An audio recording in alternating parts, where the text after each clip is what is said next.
dar as boas-vindas, se houver algum visitante no nosso meio, né? Porque algumas pessoas se mostraram interessadas em estar conosco também nesse domingo pela manhã, nesse estudo que vai ser uma bênção, que vai ministrar a sua vida. Então, sejam bem-vindos. Você que está nos visitando, é um prazer. Esse de Agronomia te abraça e te recebe com muito carinho. E nós vamos iniciar essa manhã de Escola Bíblica Dominical com a leitura de 2 versículos. Sua Bíblia, claro, já está aí, né? Para depois acompanhar o estudo. Se não está, você vai pegar aí bem rapidinho. Vamos ler apenas 2 versículos que encontram-se em Filipenses, capítulo 4, versículos 6 e o versículo 7. Filipenses 4, versículo 6 e versículo 7. Descansa seu coração desde esse primeiro momento e vamos ler a palavra do Senhor que diz assim: Não estejais inquietos por coisa alguma. Antes, as vossas petições sejam em tudo conhecidas diante de Deus, pela oração e súplicas com ação de graças. E a paz de Deus, que excede todo entendimento, guardará os vossos corações e os vossos sentimentos em Cristo Jesus. Amém? Posso ouvir um amém aí na sua casa? Amém. Queridos, amém. Nós estamos em tempos difíceis, um tempo que gera muita ansiedade, que nós queremos te convidar, principalmente agora, nessa manhã, que você descanse o seu coração, né? Separe essa manhã de Escola Bíblica Dominical para você ter um relacionamento verdadeiro com Deus. Sei que os dias têm sido tumultuados, muitas vezes com crianças, nossos horários estão trocados, estamos até trocando o dia pela noite muitas vezes. Mas descanse o seu coração nesse momento. Você será abençoado através desses estudos sobre a volta do leão de Judá. Então, que nesse momento você possa esquecer todas as coisas. Nós vamos estar orando nesse sentido, que a família possa aquietar-se, que nossos pensamentos se aquietem, e nós estamos repreendendo toda a ação do inimigo para essas manhãs de Escola Bíblica Dominical, que essa ferramenta seja usada para o louvor, para a glória do Senhor Jesus, que a palavra do Senhor entre na sua casa, que possamos estar orando para que as outras famílias também possam ser alcançadas através dessa ferramenta aos domingos pela manhã. Que a cada domingo o nosso grupo possa crescer, possa se fortalecer no Senhor Jesus, para que possamos passar essa 1h15, 1h30 aos domingos na presença do Senhor. E sinta-se também tocado para abençoar as outras pessoas que estão precisando de ajuda para acessar a ferramenta, para que nós possamos, juntos, passarmos essa quarentena fortalecidos pelo Senhor Jesus. E esse momento de comunhão, que é tão bom, que é tão gostoso e tão necessário para o corpo de Cristo. Então, eu te convido nesse momento para você fechar os seus olhos, para você elevar o seu pensamento a Deus, pedir nesse momento que aquiete o seu coração, aquiete os nossos corações, para que sejamos ministrados pela palavra. Senhor, nós queremos nesse momento te pedir perdão por todos os nossos pecados. Queremos te agradecer, Senhor, porque em meio da situação tão difícil, o Senhor está conosco. Nós estamos vencendo em nome de Jesus. E nós queremos colocar nesse momento as nossas famílias em suas mãos. Pai, nos dê o desejo. Tira, Senhor, toda a preguiça. Tira, Senhor, todo o desânimo em nome de Jesus das nossas vidas. E que nós possamos reservar essas manhãs de EBD, mesmo horário sendo difícil, Senhor, para muitas mães, para muitas famílias, mas que possamos vencer, Pai, toda e qualquer dificuldade, em nome de Jesus, seja repreendida. E que nós possamos ser alcançados por esse estudo. Usa o teu servo pastor. Também são dias difíceis para ele, Senhor. Dá sonhos no seu coração. Dê estratégias, Pai, para que possamos passar esse período fortalecidos, alicerçados alcançados pela palavra e que seja agronomia volte uma igreja diferente, volte uma igreja avivada pelo Espírito Santo, onde nós possamos continuar a tua obra aqui na terra, Pai. Toda ação do inimigo nesse momento está repreendido, Pai, porque queremos momentos, Senhor, onde nós seremos ministrados pela tua palavra. E muito obrigada por tudo que o Senhor tem feito em nossas vidas, em nome de Jesus. Amém. Amém. Amém. Amados, nós vamos passar agora a palavra para o nosso pastor, que vai estar ministrando, né, como nós já sabemos, a respeito do retorno do Leão de Judá, né, já foi passado, e durante esse tempo, muito importante o papel da Miliane, ela está como mediadora, né, ela já deu algumas instruções, mas para quem chegou agora, se você tiver nesse período alguma dificuldade, se você tiver alguma dúvida, você pode mandar suas perguntas pelo chat, tá? E se quiser falar, pode sinalizar. Se você tiver dificuldade em digitar a sua pergunta aí no chat, sinaliza que a Miliane está atenta, ela está nesse papel aí importantíssimo como mediadora. E nós pedimos, pastor agora tem a palavra, e nós pedimos para que a sua câmera e o seu áudio eles sejam desativados, tá? Para que o ruído não atrapalhe e também que possamos usufruir melhor aí do sinal da internet. Deus os abençoe, amados. Um abraço no seu coração. A saudade é imensa, mas em muito breve estaremos juntos. Eu e você, juntos na EBD. Receba o meu abraço carinhoso e o pastor Samuel tem a palavra. Amém. Graça e paz, queridos. Eu estou compartilhando aí a tela, estou vendo aqui que tem 45 pessoas que estão conectadas e eu quero dar as boas-vindas e dizer da minha alegria em você mesmo nesse período aí estar se superando para estudar um importante assunto, né, e nós também voltarmos ao nosso bom hábito de estudar a palavra de Deus no domingo de manhã. Eu quero aproveitar hoje para que nós possamos estar refletindo sobre os sentimentos que nós temos quanto à volta de Jesus, né? E também ressaltar os motivos relevantes que nos fazem estudar sobre esse importante assunto. Tem algumas pessoas que têm medo, né, de estudar, tem algumas pessoas que acham que esse assunto é um assunto muito difícil e deve se deixar, então, para que as coisas possam acontecer e vão acontecer e simplesmente, então, eles não querem se aprofundar em relação a isso. Tem muita especulação também, né? Muita gente que aproveita desse tema para manipular pessoas, né? Para confundir também a vida das pessoas.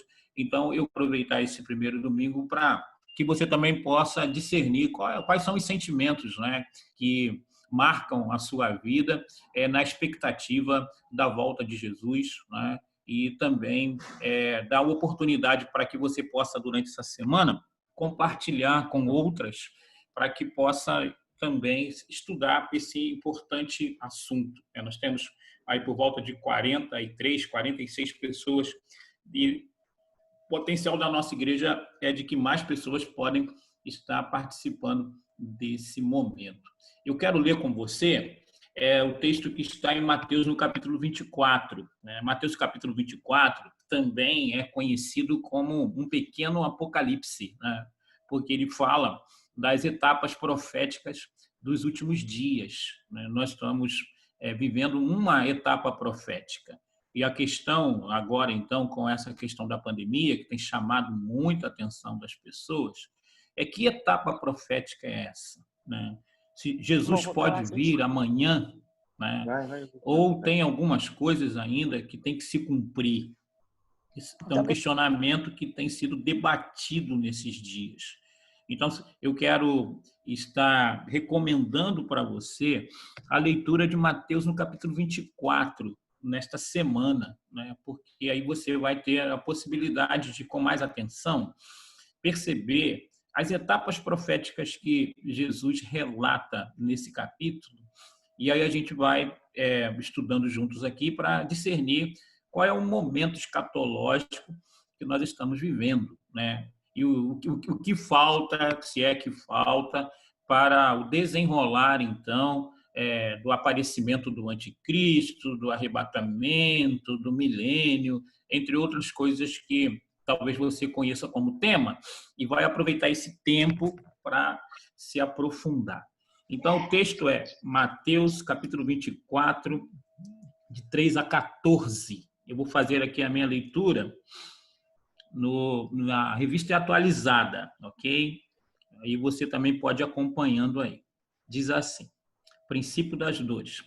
No Monte das Oliveiras, achava-se Jesus assentado, quando se aproximaram dele os discípulos em particular e lhe pediram: dize-nos quando sucederão estas coisas e que sinal haverá da tua vinda e da consumação do século. Ele lhes respondeu: vede que ninguém vos engane, porque virão muitos em meu nome, dizendo eu sou Cristo, e enganarão a muitos. E certamente ouvireis falar de guerras e rumores de guerras. Vede, não vos assusteis, porque é necessário assim acontecer, mas ainda não é o fim. Porquanto se levantará nação contra nação, reino contra reino, e haverá fomes e terremotos em vários lugares. Porém, tudo isto é o princípio das dores. Então sereis atribulados e vos matarão. Sereis odiados de todas as nações por causa do meu nome. Neste tempo, muitos hão de se escandalizar, trair e odiar uns aos outros. Levantar-se-ão muitos falsos profetas e enganarão a muitos. E por se multiplicar a iniquidade, o amor se esfriará de quase todos. Aquele, porém, que perseverar até o fim, esse será salvo. E será pregado esse evangelho do reino por todo o mundo, para testemunha a todas as nações. Então virá o fim. Então, esse texto é um texto clássico, né? Quando alguma coisa assim mais estrondosa acontece no mundo, né? Ou alguma coisa que impacta uma determinada comunidade, muitas vezes as pessoas lembram então desse texto para afirmar então de que aquilo que aconteceu de espantoso, de impactante, de horroroso até, cumpre aquilo que a palavra de Deus fala em relação aos últimos dias, aos últimos tempos, né? O que a gente precisa alertar, como eu falei no início, é a questão das etapas proféticas que nós precisamos discernir, né? E você precisa entender alguns conceitos. O primeiro conceito é o conceito dos últimos dias, né? Nós estamos vivendo os últimos dias. E a Bíblia vai falar que esses últimos dias foram inaugurados por ocasião da descida do Espírito Santo no Pentecoste. A base bíblica para isso está lá em Atos, no capítulo 2, no verso 17 e 18, quando diz: e acontecerá nos últimos dias e derramarei do meu Espírito sobre toda a carne. E Pedro afirma que aquilo que aconteceu em Pentecoste estava sendo o cumprimento da profecia de Joel, no capítulo 2. Né? E aí, então, nós temos essa marca do início dos últimos dias com a descida do Espírito Santo. Né? E a marca daquilo que a Bíblia fala dos últimos dias é a marca do paradoxo, né? De acontecer coisas estrondosas, positivas, e coisas estrondosas, negativas. E tem muito crente que entende que os últimos dias só são marcados por tragédias, né? Tem muita gente que tem essa visão do Apocalipse. Na verdade, o Apocalipse precisa ser entendido pelos crentes como uma mensagem consoladora. Mas a mídia, Hollywood, por exemplo, usa muito o Apocalipse sempre para estar trazendo medo, né, insegurança e para falar de destruição. Mas, na verdade, o livro de Apocalipse ele foi escrito para trazer consolo aos irmãos né, na certeza de que, no final de tudo, né, o plano de Deus vai prevalecer e nós vamos poder desfrutar de uma comunhão plena com Deus, com a derrota total do diabo, né? Estaremos vivendo livres da presença do pecado e nós precisamos, então, ter essa expectativa. Mas precisamos, então, entender esse conceito dos últimos dias, né? E o conceito dos últimos dias traz para nós também a certeza de que Jesus vai voltar, né? Que Jesus vai voltar. E isso também é uma outra questão que nós precisamos, como crentes, manter viva no nosso coração, né? Essa certeza de que Jesus em breve vem. Por quê? Porque nos últimos tempos nós temos visto uma interpretação, né, que é chamada interpretação preterista, né? Pretérito, né, vem de passado, e eles então querem dizer que aquilo que a Bíblia fala sobre escatologia, né, sobre Apocalipse, sobre o futuro, já aconteceu, né? Então, tem uma linha hoje de interpretação de que não acredita na volta visível de Jesus. Tá? Mas se nós não tivermos essa expectativa da volta visível de Jesus, nós estamos deixando de ser ortodoxos, nós estamos deixando de ser crentes verdadeiros, né? E estaremos, então, tomados por uma heresia, né? Então, nós precisamos, para que você possa entender bem, discernir que estamos vivendo os últimos dias. Quando começou os últimos dias, ou quando começaram os últimos dias, melhor dizendo, começaram os últimos dias, né, na descida do Espírito Santo, né? Termina quando? Termina com a volta de Jesus. Então, esse período, desde a descida do Espírito Santo até a volta de Jesus, a Bíblia define esses dias como o fim dos tempos, né? Como a consumação dos séculos, usando a expressão de Jesus em Mateus, no capítulo 24. E como características, então, desse tempo, nós temos uma manifestação diabólica terrível. Apocalipse 12:12 vai falar que o diabo está com grande cólera, porque ele sabe que pouco tempo lhe resta. E também, né, uma indiferença em relação às coisas de Deus por parte da sociedade, né, e o interesse muito grande daqueles que buscam o Senhor de entender melhor sobre este assunto. Então, nós precisamos ter esta convicção. E por isso que você também está estudando com a gente. Estamos vivendo os últimos dias. Jesus em breve vem. Isso precisa ser algo que nós precisamos levar em grande conta. Talvez até precisamos falar e estudar mais sobre isso, porque hoje é a mensagem mais relevante bíblica que nós precisamos compartilhar com as pessoas. Nós precisamos falar para as pessoas, e a Bíblia define isso como o querigma, né? Como a proclamação completa. Nós precisamos avisar as pessoas que Jesus nasceu, viveu aqui nessa terra, desenvolveu um ministério maravilhoso, morreu no nosso lugar, ressuscitou no terceiro dia e vai voltar, né? Nós precisamos dizer às pessoas também de que elas precisam estar preparadas, porque o impacto, né, do arrebatamento, por exemplo, vai ser algo que vai acontecer de repente. E aí nós precisamos lembrar do texto que está em Mateus 24:27, que diz: e assim como o relâmpago sai do Oriente e se mostra no Ocidente, assim há de ser a vinda do Filho do Homem. Mateus 24:27. Talvez algum de vocês estejam anotando, eu quero, então, recapitular, né, a minha palavra até aqui.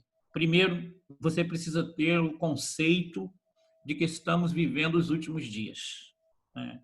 E aí algumas pessoas olham para esse conceito de últimos dias e pensam, então, se é o último, vai passar rápido.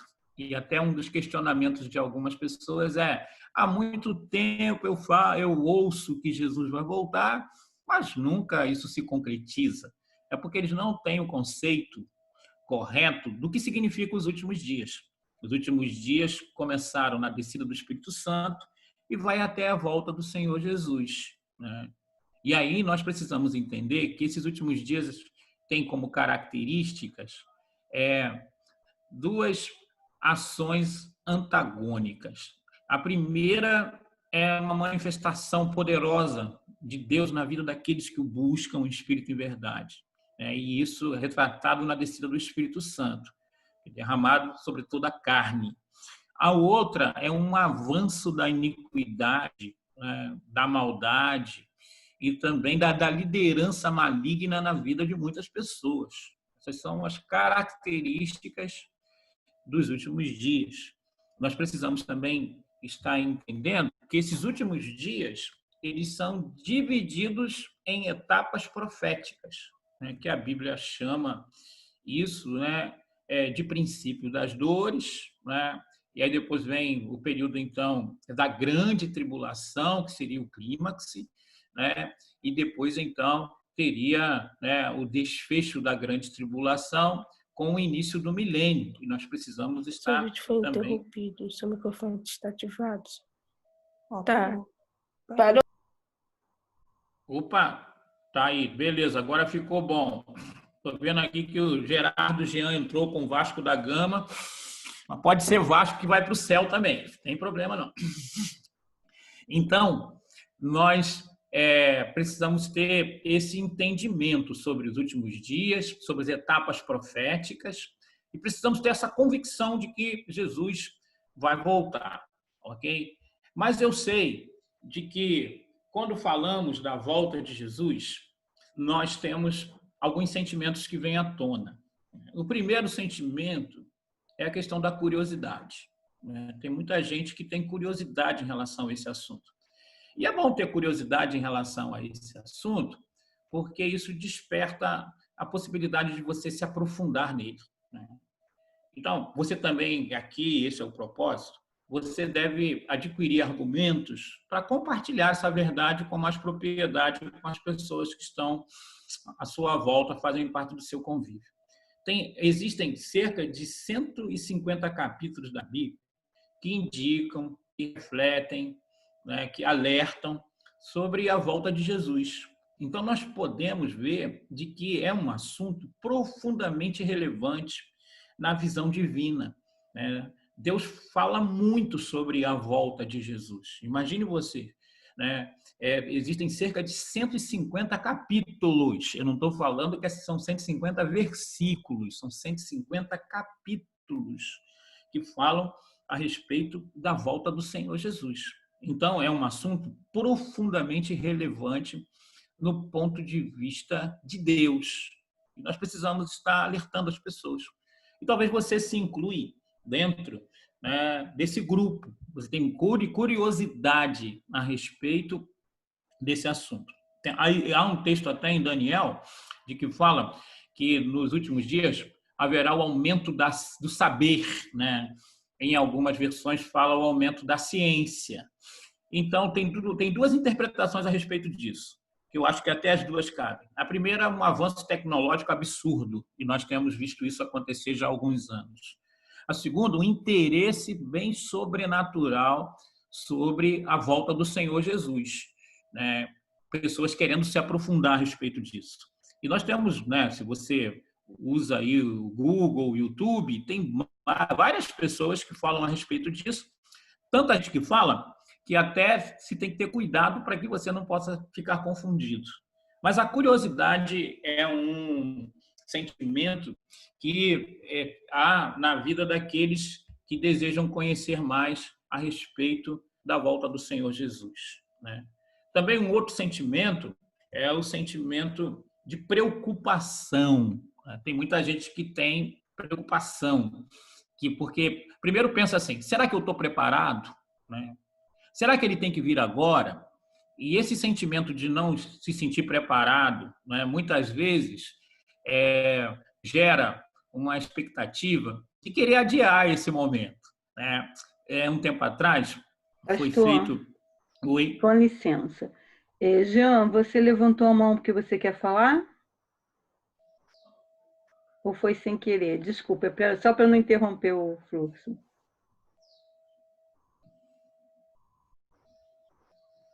Isso. Não... Ele te respondeu ou não? Não.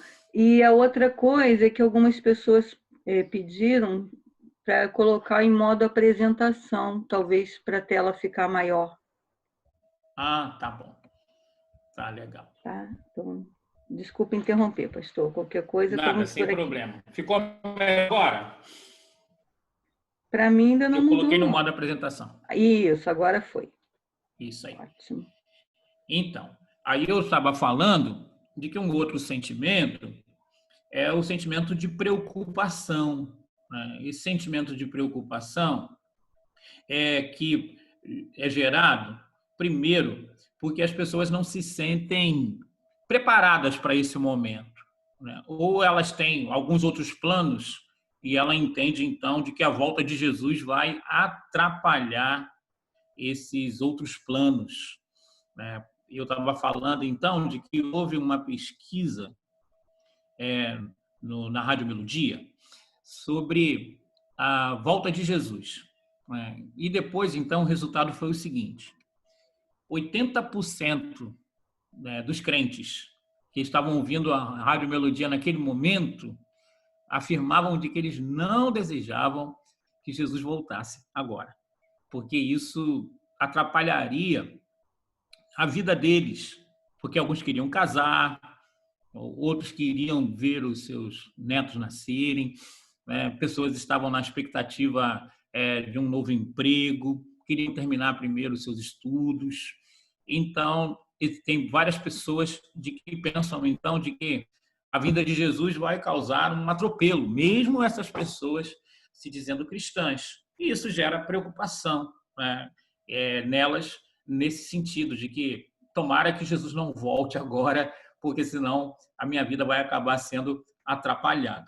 A Bíblia fala, né, de que esse não deve ser o sentimento, porque a Bíblia chama a volta de Jesus da nossa libertação, né, que nós estamos entrando naquilo que a gente sempre sonhou, né, e sendo ainda mais sensacional, porque caracteriza a vitória sobre a morte, e isso demonstra também que muitas pessoas não passarão por esse processo traumático aí tão grande que nós sabemos que é a morte.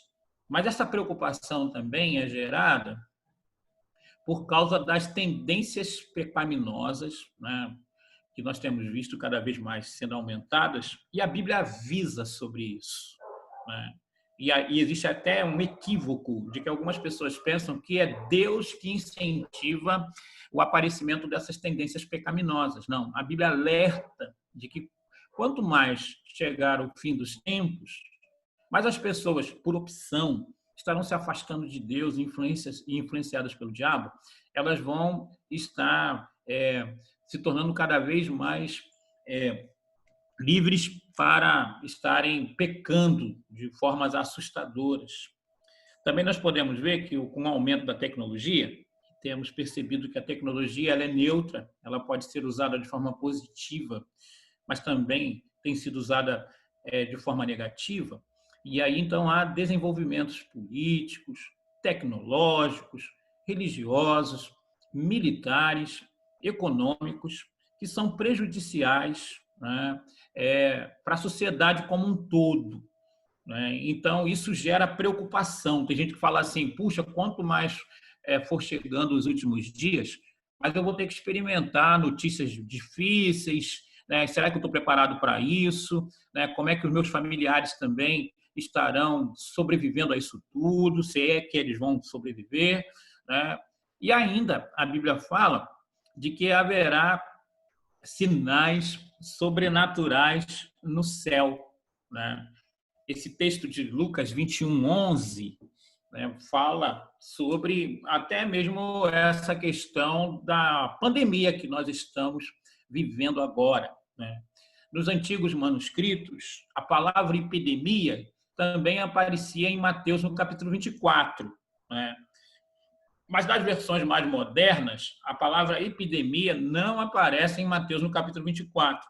Ela aparece em Lucas no capítulo 21, no verso 11, quando diz: haverá grandes terremotos, epidemias e fome em vários lugares, coisas espantosas e também grandes sinais do céu. É Lucas 21:11.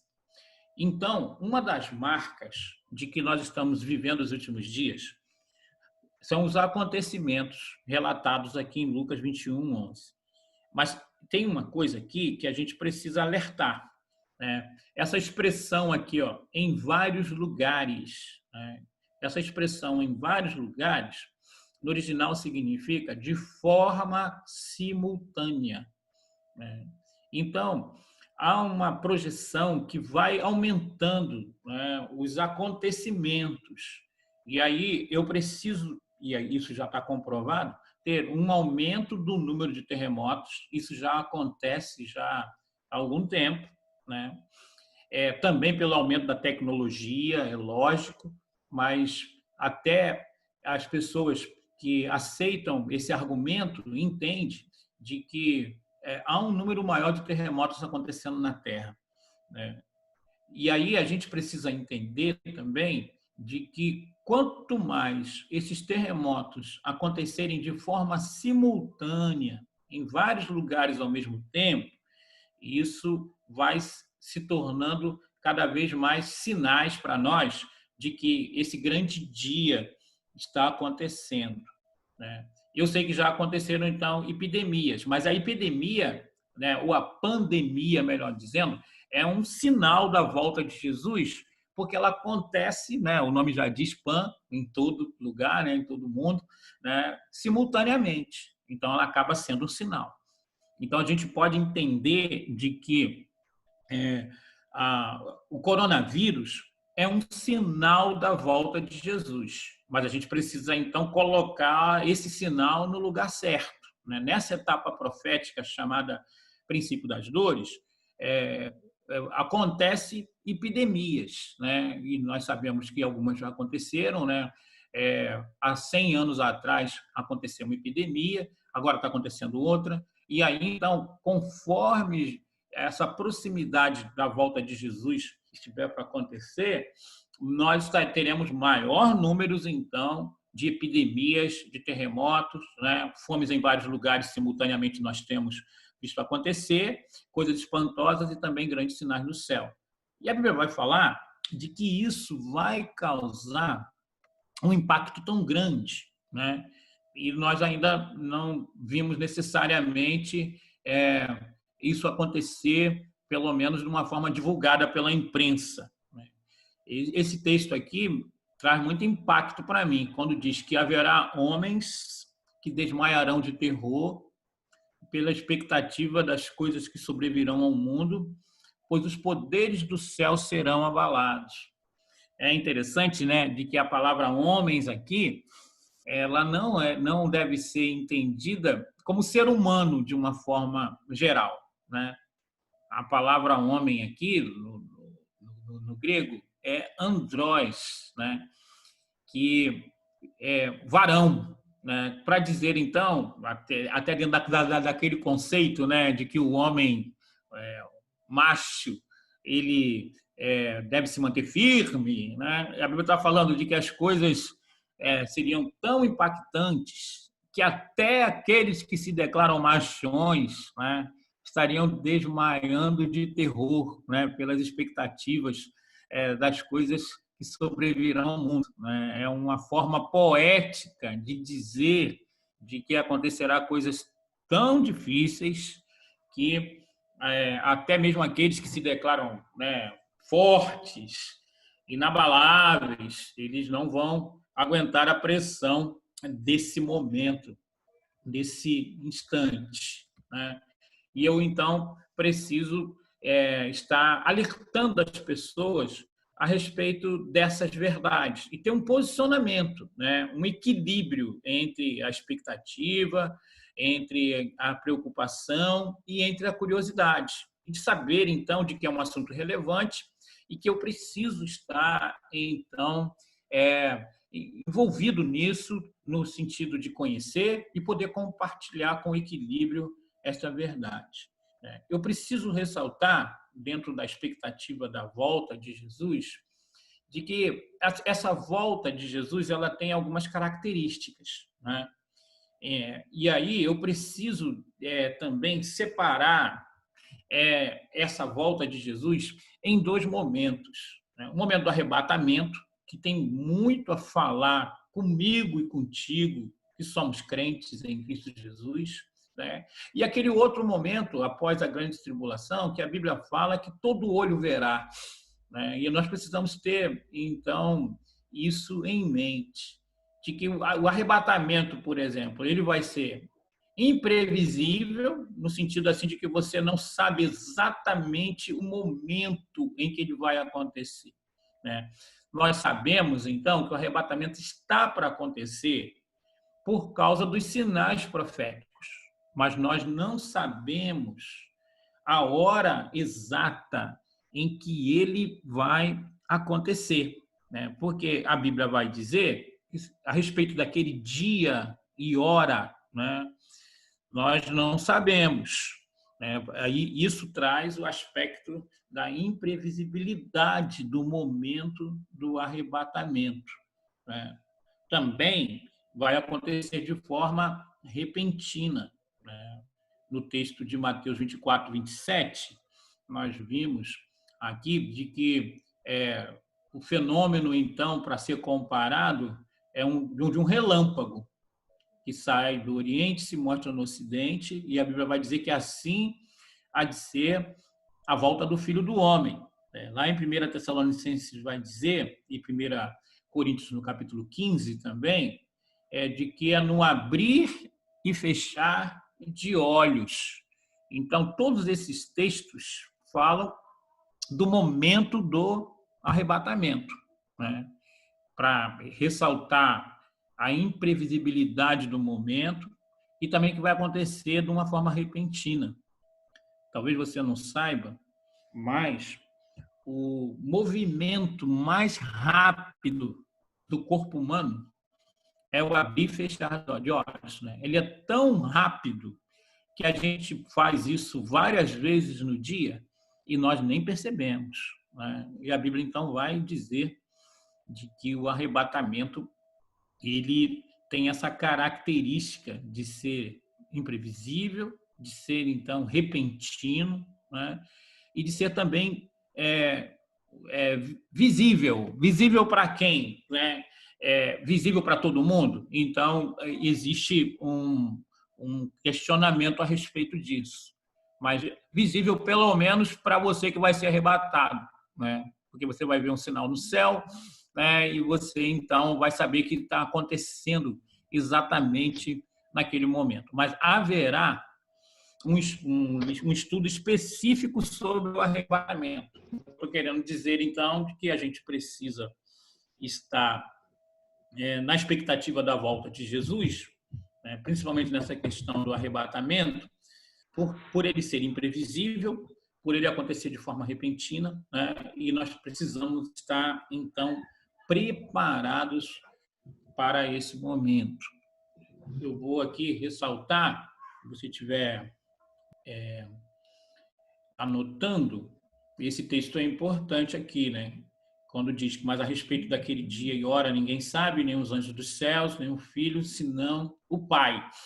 E um pouco mais à frente, nós vamos estar estudando sobre essas especulações de que algumas pessoas têm feito no transcorrer dos anos sobre o momento da volta de Jesus. E um dos argumentos, né, e nós vamos ver isso um pouco mais à frente, mais a fundo, fala que o texto diz que é a respeito daquele dia e hora, né, mas que não fala necessariamente a respeito do ano.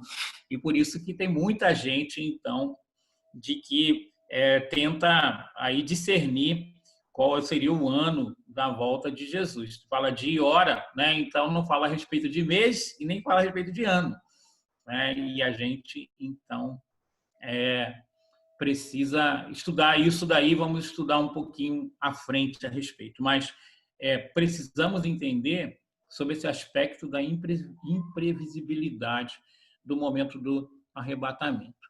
Miliane, alguém está querendo saber alguma coisa específica? Fez algum tipo de pergunta? Não, até o momento está todo mundo comportadinho.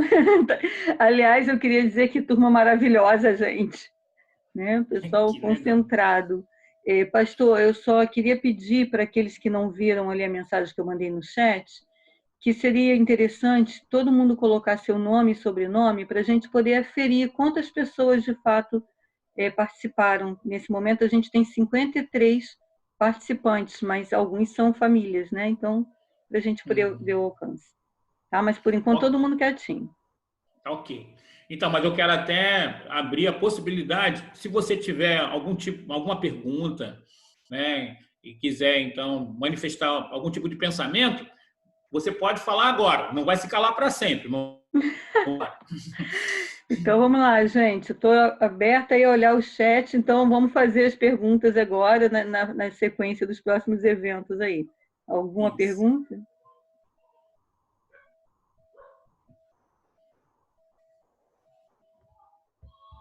Não, o pessoal está bebendo da fonte, pastor. Vai lá. Então tá bom. Então, nós precisamos estar entendendo, né, versículo, quando fala, Mateus 24, 27, porque assim como o relâmpago sai do Oriente e se mostra no Ocidente, assim há de ser a vinda do Filho do Homem. Você precisa entender que esse versículo fala do arrebatamento. Okay? Fala desse momento, então, que é importantíssimo para nós, né, porque nós, como crentes, estamos vivendo esse momento da expectativa do arrebatamento, ok? O arrebatamento. Apareceu aqui o nosso amigo Robson. Então, você precisa entender isso, né? E aí, você também precisa diferenciar. Olha só, Mateus capítulo 24, versículo 27, diz assim, ó, porque assim como o relâmpago sai do Oriente, se mostra até no Ocidente, assim há de ser a vinda do Filho do Homem. Depois você vai ver no verso 30, né? No verso 30, e vou aproveitar e ler até o verso 29, que diz assim, ó, logo em seguida a tribulação daqueles dias, o sol escurecerá, a lua não dará sua claridade, as estrelas cairão do firmamento e os poderes dos céus serão abalados. Ao verso 30 diz, ó, então aparecerá no céu o sinal do Filho do Homem. Todos os povos da terra se lamentarão e verão o Filho do Homem vindo sobre as nuvens do céu com poder e muita glória. Então, você vai ver aqui que aqui está falando de dois aspectos da volta de Jesus. O verso 27 fala do arrebatamento, né? Pastor, e o verso... tem uma pergunta, desculpa, do Carlinhos aqui. Você vai responder agora ou quer terminar essa fala? Só quero terminar essa fala rapidinho. Tá. E o verso, então, 30... vai falar, então, né, daquele momento, então, da volta de Jesus até a Terra, né, com os santos após o período da grande tribulação.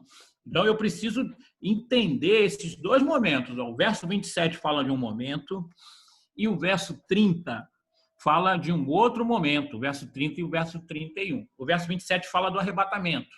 O verso 30 e o verso 31 já fala daquele momento, então, após a grande tribulação, que nós que fomos arrebatados estaremos voltando com Jesus para, logo após, iniciarmos o milênio aqui na Terra, ok? Você precisa discernir, então, esses momentos aí. Por isso que é interessante de você ler Mateus capítulo 24, para você entender as etapas proféticas direitinho, de acordo com aquilo que aparece aí nesse texto. Sim, Miliane, pode fazer a pergunta do Carlinhos. Pastor, já ouvi uma pregação sobre esse texto que dizia que ele se referia também à perseguição da igreja e à destruição de Israel, templo, etc., que já passaram. Está correto? Isso. Muito boa pergunta do Carlinhos. Para responder essa pergunta, nós precisamos ir em Mateus no capítulo 24, no verso 3. No verso 3, né? diz assim: no Monte das Oliveiras, achava-se Jesus assentado, quando se aproximaram dele os discípulos em particular, e lhe pediram: dize-nos quando sucederão estas coisas, e que sinal haverá da sua vinda e da consumação do século. Para entender bem isso, nós precisamos olhar o contexto. E o contexto é também aquilo que vem antes. Em Mateus, no capítulo 24, no verso 1 e 2, Jesus diz assim, o texto diz assim, melhor dizendo: tendo Jesus saído do templo, ia se retirando quando se aproximaram dele os seus discípulos para lhe mostrar as construções do templo. Ele, porém, lhes disse: não vedes tudo isso? Em verdade vos digo que não ficará aqui pedra sobre pedra, que não seja derribada. Isso causou um impacto tão grande nos discípulos, porque o templo, no conceito judaico, é o lugar da presença de Deus. E aí, então, eles entendiam de que o templo e a cidade de Jerusalém eram indestrutíveis. E aí, então, quando Jesus fala de que o templo seria novamente destruído, né, eles chegaram à conclusão de que isso, então, seria o final do mundo.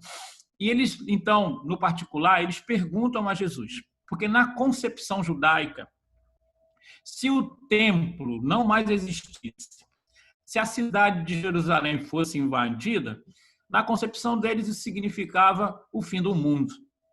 E eles, então, no verso 3, levantam para Jesus algumas perguntas. Ele pergunta: quando sucederão estas coisas? Quando ele fala quando sucederão essas coisas, eles estão falando sobre a destruição do templo e a invasão de Jerusalém, né?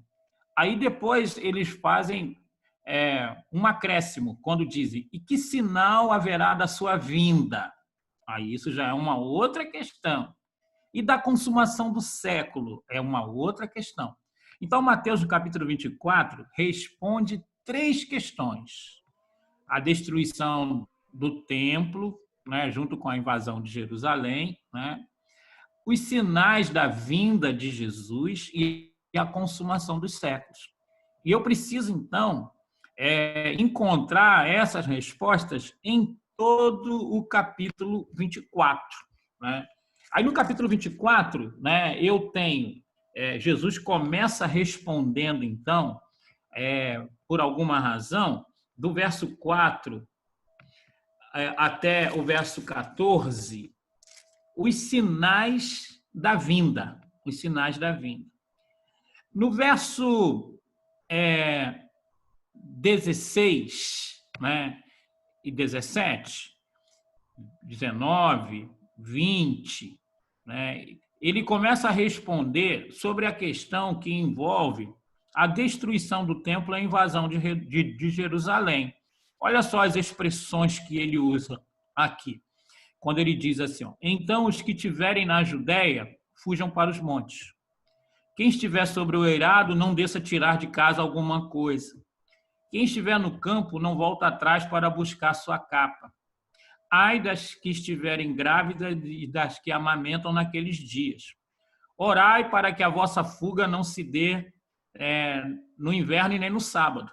Se nós olharmos para esse texto aqui, para esses textos aqui, de 16, por exemplo, a 20, nós vamos entender de que isso não tem muito a ver conosco hoje, né?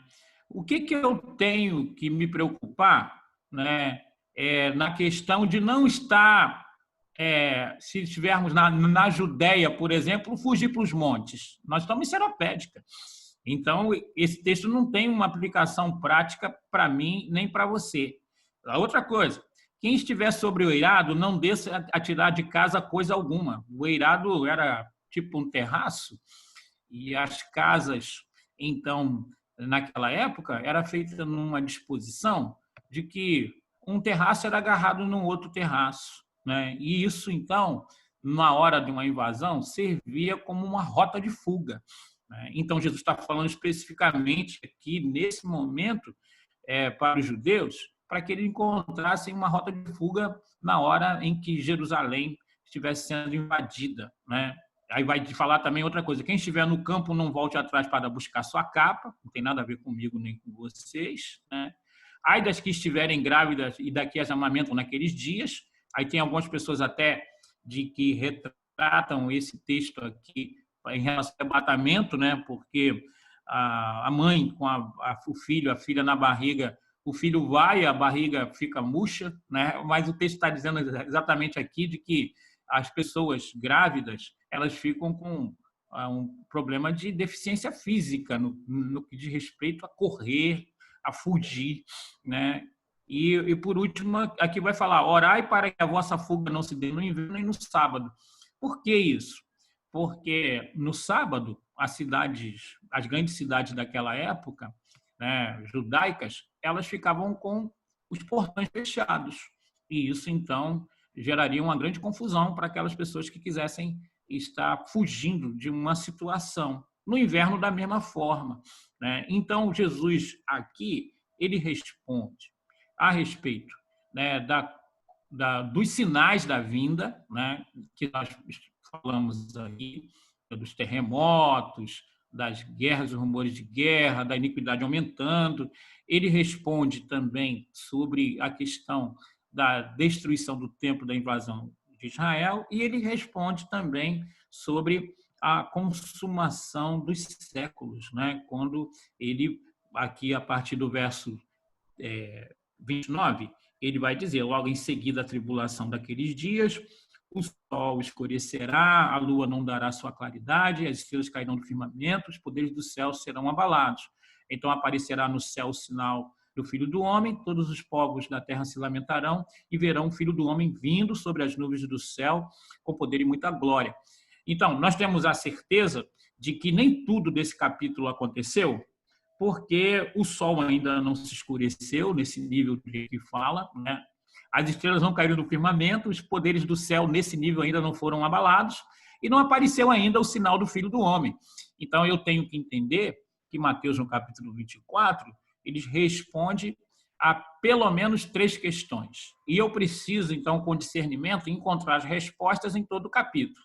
A primeira questão realmente já aconteceu, que foi a destruição do templo e a invasão de Jerusalém, né? Estamos vivendo a segunda etapa, de que são os sinais da vinda de Jesus. Ainda vai acontecer a grande tribulação e ainda vai acontecer a consumação dos séculos. Quando o Carlinhos ouviu essa pregação, ele estava diante de um pregador preterista, que entende de que os eventos escatológicos, todos eles já aconteceram. Fala, Miriam. É porque o chat agora ficou quente aqui, então vamos lá. O que seria o milênio aqui na Terra? Isso aí. Então, o milênio a gente vai estudar um pouquinho mais à frente. É a Tamires querendo antecipar o processo. O milênio a gente vai estudar um pouquinho mais à frente, porque senão a gente vai embolar os assuntos. Hoje nós só estamos assim dando um panorama geral para colocar, né, sede aí no coração água na das boca pessoas. da gente. Água na boca, isso aí. A gente vai ver um pouquinho mais na frente, mas eu posso adiantar para ela. Vai ser um período de 1000 anos que a Bíblia fala, que tem gente que entende que é literal, né?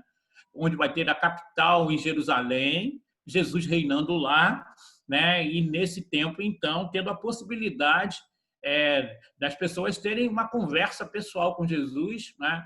O diabo preso até o final desse período aí, depois ele vai ser solto, mas a gente vai estudar esse tempo aí de milênio com uma lição específica só para isso. Bom, ai, nossa. E a gente já está ficando com ansiedade, pastor. Sandra perguntou, eu acho que você acabou de falar, sobre o versículo 32 de Mateus 24 e pediu para você explicar e perguntar se ainda falta alguma profecia se cumprir. Sim. Tá certo. Então, em relação às profecias também, nós vamos estudar especificamente sobre elas, né? Mas eu posso adiantar que falta, por exemplo, o evangelho ser pregado no mundo inteiro, né? Isso ainda falta. Falta também ainda o aparecimento do anticristo, que nós vamos também estudar numa lição específica, a marca da besta, né? Nós precisamos entender de que essas coisas, apostasia em larga escala. Então, nós temos um texto lá, 1 Tessalonicenses, 2 Tessalonicenses, que vai apontar de que precisa aparecer aquilo que a Bíblia chama de homem iníquo, né, que é o anticristo. Precisa-se ter a apostasia, né, em larga escala no mundo. E a apostasia, e nós vamos ver isso de uma forma mais profunda, não é apenas as pessoas não quererem acordar 10 horas para participar da escola bíblica dominical. É as pessoas negarem a fé, de chegarem à conclusão de que foram enganadas e de que não querem mais saber de Deus e se tornam opositoras de Deus, né? É uma conversão ao contrário, né?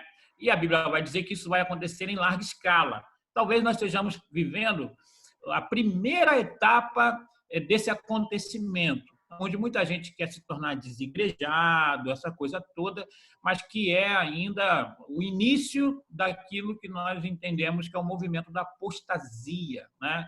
E o mistério da iniquidade. Então, segundo o posicionamento bíblico, ainda faltam algumas profecias para a volta de Jesus, mas não necessariamente existe mais nada para acontecer para que o arrebatamento possa ocorrer, ok? Precisamos fazer essa distinção entre o arrebatamento e esse outro momento da volta de Jesus em que todo olho verá e que haverá o julgamento do grande trono branco, que nós também teremos uma aula específica sobre isso. Então, tem muita coisa ainda para acontecer, mas nós precisamos estar nos preparando para o evento do arrebatamento, né? Nós precisamos bater isso na tecla. O próximo evento grandioso que vai acontecer e que vai afetar de uma forma direta, principalmente os cristãos, é o arrebatamento. E nós precisamos estar nos preparando para isso. Okay? Pastor, bom, eu acho que agora você respondeu a pergunta da Ivete sobre se arrebatamento e segunda vinda são duas coisas diferentes, né? Você acabou de deixar claro aí. Tem uma pergunta sobre... antes da pergunta aqui, eu queria fazer uma pergunta em relação ao que você acabou de colocar do Evangelho ser pregado em toda a terra, porque eu queria saber qual é a sua posição em relação a isso. Você acha que o Evangelho hoje, a gente tem que pensar que linearmente todo o planeta ao mesmo tempo vai receber o Evangelho, ou se a gente pensar que na perspectiva de Deus, de que atemporal, que isso já vem acontecendo ao longo de todos esses séculos, desde que Jesus ascendeu aos céus, e de que todas as terras que tiveram oportunidade de, em algum momento, receber o Evangelho, já estão, entre aspas, sendo contabilizadas nesse cenário? Isso, então. Muito boa pergunta, né? Porque a Bíblia fala, né, que será pregado, né, esse Evangelho em todo o mundo para testemunho das nações. E aí, Miliane, eu preciso prestar atenção na palavra nações. A palavra nações ali é etnia, que significa grupos, não significa necessariamente países, né? Grupos étnicos. Então, nesse aspecto, existe ainda alguns grupos étnicos, por exemplo, na Amazonas, que eles não foram alcançados, né?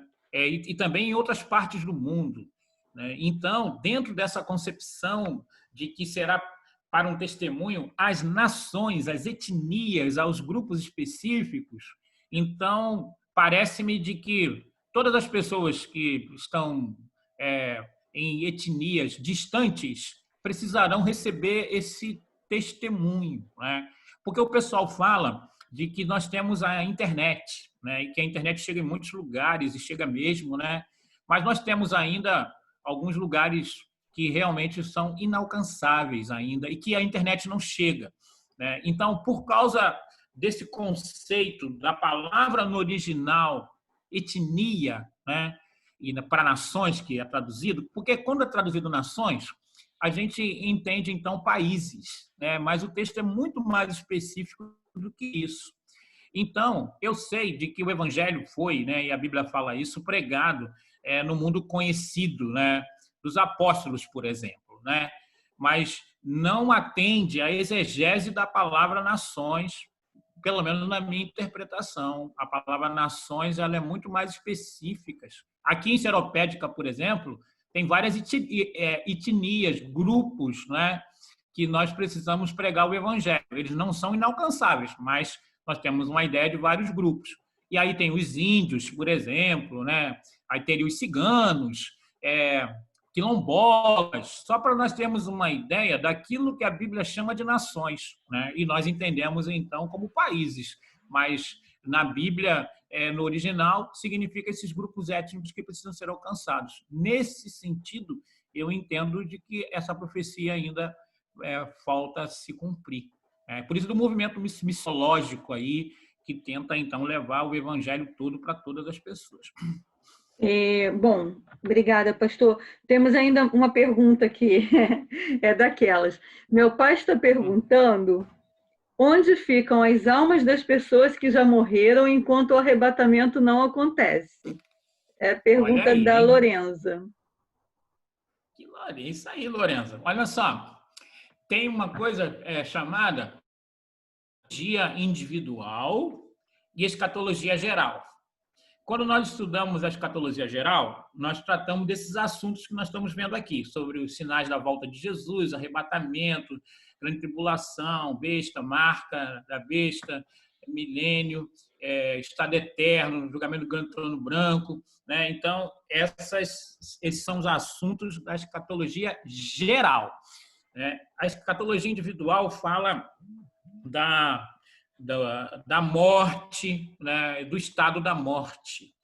E aí, existem dois tipos de pensamento. O pensamento do estado, que é chamado estado intermediário. O que é estado intermediário? A gente depois também pode fazer uma lição específica sobre isso.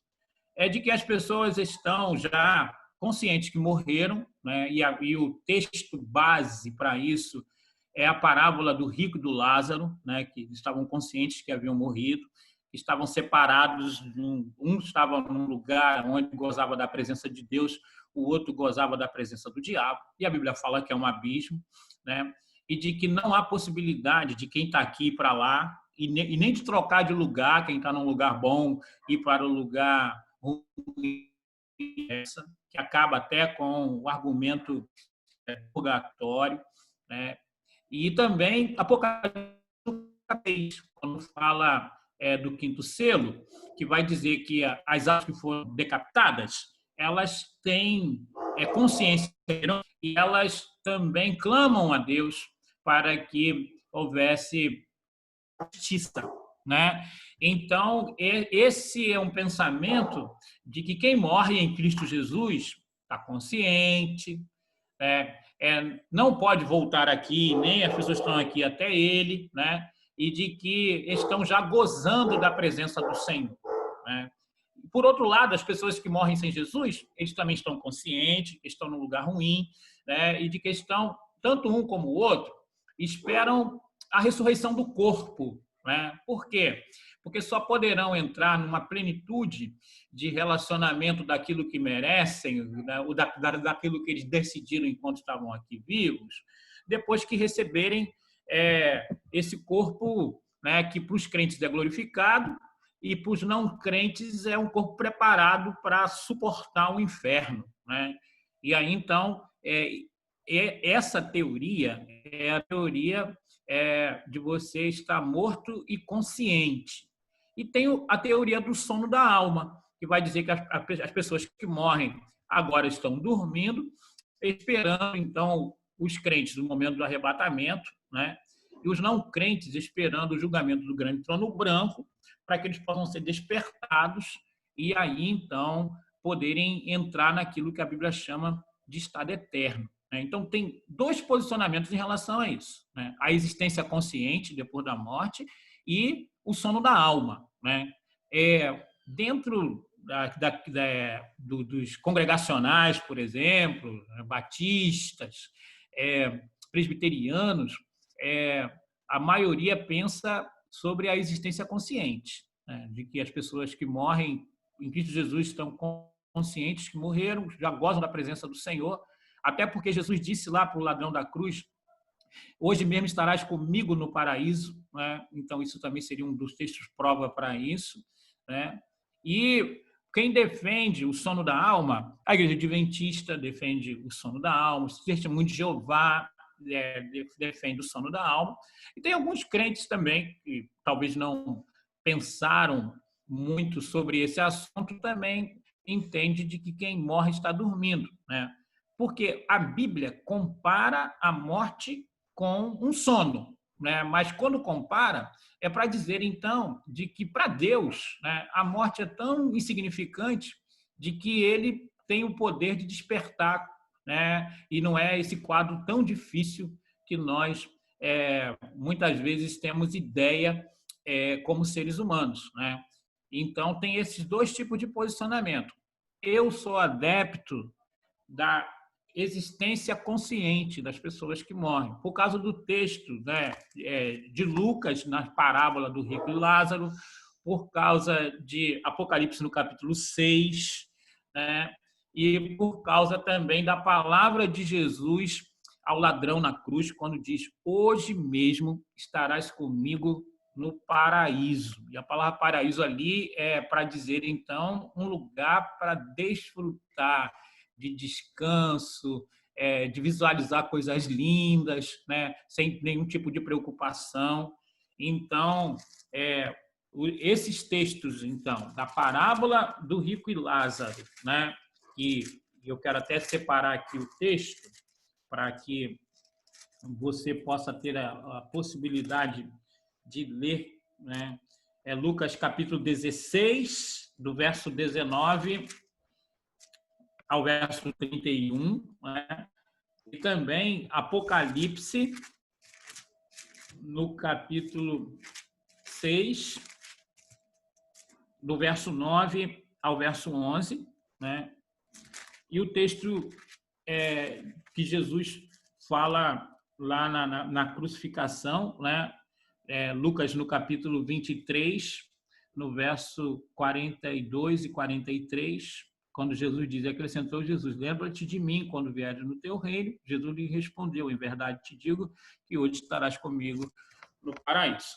Então, eu sou adepto da existência consciente, né? Quem é adepto do sono da alma vai para aqueles textos de Marcos, no capítulo 5, da ressurreição da menina, que Jesus vai dizer que ela não está morta, mas dorme, e do texto também de Paulo, no 1 Tessalonicenses, no capítulo 4, que fala que no momento do arrebatamento, nós que estivermos vivos na hora do arrebatamento, de forma nenhuma precederemos os que dormem. Paulo está usando uma linguagem romântica ali, no sentido de que quando nós olhamos uma pessoa crente morta, nós entendemos que ela está em paz, né? E Paulo, então, compara metaforicamente a morte como um sono ali. Pastor, para fechar, eu acho que essa é rapidinho. A Tamires, ela só quis sistematizar. Ela perguntou: a ordem dos eventos seria esta? 1, queda do templo e invasão de Jerusalém, já ocorreu. 2, sinais da vinda de Jesus, o hoje. 3, o arrebatamento. 4, a grande tribulação. E 5, segunda vinda de Jesus. A segunda vinda de Jesus, ela tem 2 etapas, né? Então, nós temos que definir a segunda vinda de Jesus como arrebatamento e depois também como a segunda etapa após a grande tribulação, para não ficar parecendo que Jesus vai vir 3 vezes, né? Vai vir no arrebatamento e depois vai vir também nesse outro momento. Mas, didaticamente, ela está com nota 10. Tá? Isso aí. Então tá, pastor, vai lá, que a gente está falando a beça, né? Daqui a pouco a gente não deixa você terminar a aula. Não. Então, eu já estou terminando aqui hoje, né? Porque já são mais ou menos 11h15. Então, eu vou dar mais uns 5 minutinhos e a gente pode fazer aqui as considerações finais, né? Então, eu queria terminar dizendo o seguinte: nós precisamos estudar a volta de Jesus, né? E quero incentivar a você a falar com mais pessoas aí para domingo que vem, nós termos aí mais gente envolvida nisso, né? E por que nós temos que estudar? Porque, estudando a volta de Jesus, nós temos a certeza da vitória do Cordeiro, né? As profecias escatológicas se cumprindo diante dos nossos olhos, nos encoraja, então, a desenvolver certeza que a igreja será vitoriosa nesse período mais dramático de toda a história humana, né? Porque a Bíblia fala assim, em Lucas 21, 28, ó, quando começares a acontecer essas coisas, reanimai-vos, levantai as vossas cabeças, porque se aproxima a vossa redenção. Então, eu não posso ter uma ideia de que a volta de Jesus vai estragar os meus planos, de que vai ser uma coisa assim, que vai me pegar de surpresa. A Bíblia fala de que esse momento deve ser esperado, porque vai ser um momento assim tão impactante na nossa vida, e a Bíblia chama isso de redenção. Nós vamos estar vivendo um novo nível sem ter que se preocupar com tantos problemas que a vida nos impõe, né? Também, estudar a volta de Jesus nos dá confiança na soberania de Deus, né? De que Deus está totalmente no controle da crise escatológica e podemos viver em paz. E ao invés de tomar decisões baseadas no medo, no pavor, né, nós temos a convicção de que Deus está no controle da nossa vida. Eu gosto muito do texto de Isaías 46:11, que diz, Deus falando, eu disse, eu também o cumprirei, tomei este propósito, né? Então, eu acho que a gente precisa ter essa percepção da volta de Jesus, né? E estarmos nos preparando, então, para ela. Ressaltando de que a nossa expectativa como crentes, o próximo grande evento que vai acontecer para nós é o arrebatamento. E nós precisamos estar, então, com óleo nas nossas lâmpadas para estarmos preparados para isso, ok? Na semana que vem, então, nós vamos passar, né, a estudar a questão da vinda de Jesus e as etapas proféticas. E aí, então, nós vamos trabalhar mais essa questão do princípio das dores, né? Também a questão do arrebatamento, grande tribulação, né? A batalha do Armagedon, e vamos falar um pouquinho do milênio estado eterno, ok? De uma forma geral, mas vai dar para você ter uma ideia didática do que está para acontecer, e teremos lições específicas para cada uma dessas etapas, e eu creio que vai ser um momento bastante interessante. Se alguns de vocês quiserem esses slides, eu posso passar, né, para o e-mail, por exemplo, da Miliane, ou para o seu próprio e-mail pessoal, né, e eu posso ir passando para vocês. Eu tenho preparado uma apostila, né, que seria até a apostila que nós estaríamos estudando de forma presencial, mas eu posso passar os slides para quem tiver interesse, de graça. Pastor, só lembrando que essa aula está sendo gravada, o vídeo vai ser disponibilizado no canal do YouTube da igreja, né, para as pessoas também poderem repassar e rever, né? E eu queria só pedir que as pessoas não deixassem de escrever ali no chat seu nome, por favor, nome e sobrenome, para a gente poder aferir a frequência dessa iniciativa, ver se nós estamos, né? Vimos que atendemos bastante ao nosso objetivo. Isso aí. Então, eu estou terminando, então, a minha participação e quero, então, dizer a vocês de que eu estou também aberto para conversar com vocês no privado, se vocês tiverem algum tipo de dúvida, né? E dizer a você, então, que tem alguns assuntos que envolvem a segunda vinda que, claro, eles estão relacionados ao futuro. E aí, algumas coisas, eu posso passar para você uma interpretação, né? E aí, a gente vai discutir as interpretações. Vai ter um momento também que nós vamos conversar sobre as especulações, né? As visões que as pessoas têm sobre, por exemplo, tem uma coisa chamada Agenda 23, né? Que fala sobre a questão da marca da besta, né? Há também a questão dos senhores do mundo, Illuminati, que são assuntos que acabam se mesclando com a questão da escatologia. A gente também vai poder conversar sobre isso também de uma forma equilibrada, é claro.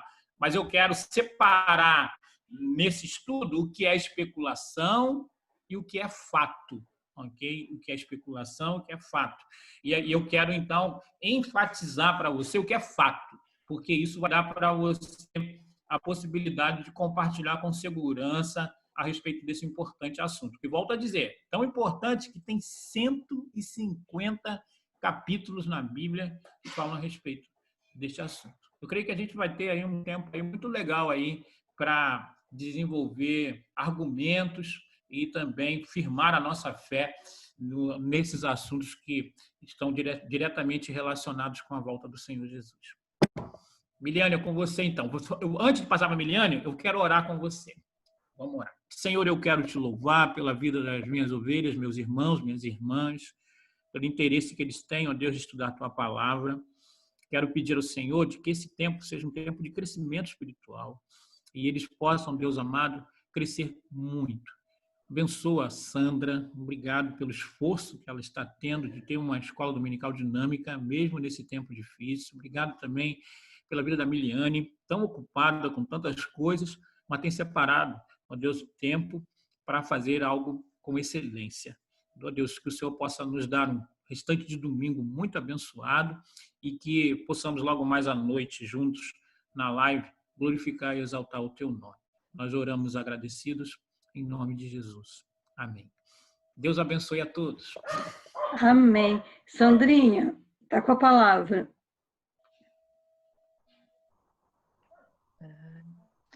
Oi, irmãos. Nossa, mas que momentos maravilhosos. Passou muito rápido. Olhei aqui, ó, pensei que estava ainda no meio, já terminamos. Que Deus abençoe grandemente a sua vida. Esperamos aqui você no próximo domingo. Seja pontual. Às 10 horas já estaremos dando início, porque a cada domingo tenho certeza que as perguntas surgirão, né? Para dar tempo aí para interagirmos com as perguntas. Deus abençoe a sua vida. Né? Passar para a Miliane, se ela tem alguma consideração. Deus abençoe a vida também da Miliane. Que Deus nos capacite, nos dê sabedoria nesse período para que a igreja chegue à sua casa. Deus o abençoe e fortaleça a sua semana. À noite estaremos juntos na live, abençoada também, para terminarmos esse domingo com o Senhor Jesus falando aos nossos corações. Um grande abraço, irmãos. Tenha uma semana abençoada. Um abraço muito carinhoso. Miliane. Não, eu só quero agradecer os irmãos, porque a maneira como foi, né? Todo mundo se posicionou, ajudou muito, fluiu muito bem. Muito obrigada, gente. E que no próximo domingo a gente consiga fazer isso com o dobro de pessoas. Eu só peço que ninguém saia sem colocar o nome no chat, tá? Porque eu quero realmente ter uma filtração aí para ver quantas pessoas nós alcançamos nessa manhã. A nossa expectativa é alcançar toda a nossa igreja. E agora eu vou interromper então a gravação para a gente poder fechar. Pastor, muitos elogios aqui à sua aula, que realmente foi espetacular. Muito obrigada. Amém. Estamos juntos aí nessa peleja aí. Deus abençoe a todos. Amém. Então, vou encerrar a nossa sala e a paz do Senhor. Nos vemos à noite. Não esqueçam de colocar, por favor, o seu nome no chat, tá? Obrigada, pessoal. Tchau. Se vocês quiserem abrir para dar um tchauzinho, abre a câmera para a gente se ver rapidamente, que agora pode, já não vai interferir. Márcio, Débora, Vanilda, Lorenza, Jean, que olha, a família inteira na sala, muito bem, Jean. Diácono Carlos Domingos, Tamires, Jéssica, irmã Dulceia, a Núbia, com a lindeza lá, Carlinhos, agora é Carlinhos, Ivete, a nossa convidada internacional, irmã da Maribel, que mora no Texas. Fiquei sabendo de tudo isso hoje, mas eu já me apropriei da informação. Lohane, Rose Brasil, quem que eu ainda não consegui identificar. Vou fazer uma foto aí para a Sandra poder colocar lá nos informes da... Isso para colocar também na página da igreja. Estou vendo aqui Isso, eu vou soltar o cabelo, né? Porque ninguém merece. Aí a gente já começa a fazer aquelas arrumações todas. Isso está sendo gravado e eu estou soltando o cabelo agora. Elisângela. Que legal. Tamires, Débora. Que legal. Cadê? A Aurinha estava ali agora. Olha, Pedrinho e Cristina, Vilma. Vamos lá, vamos fazer uma foto bem bonita aí de todo mundo. Temos 2 páginas, então fique consciente disso aí, porque eu não sei em que página você está. Olha o X. Robson. Olha, Elisângela, a família inteira ali. Nossa. Segunda página agora.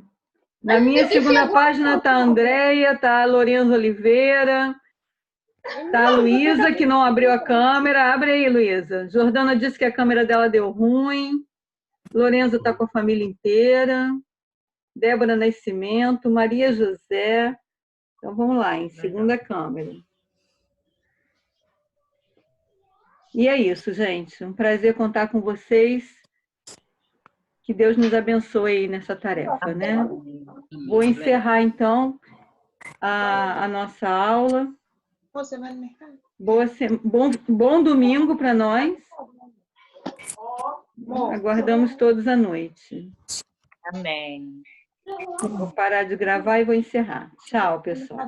Tchau, queridos. Tchau, gente. Paz.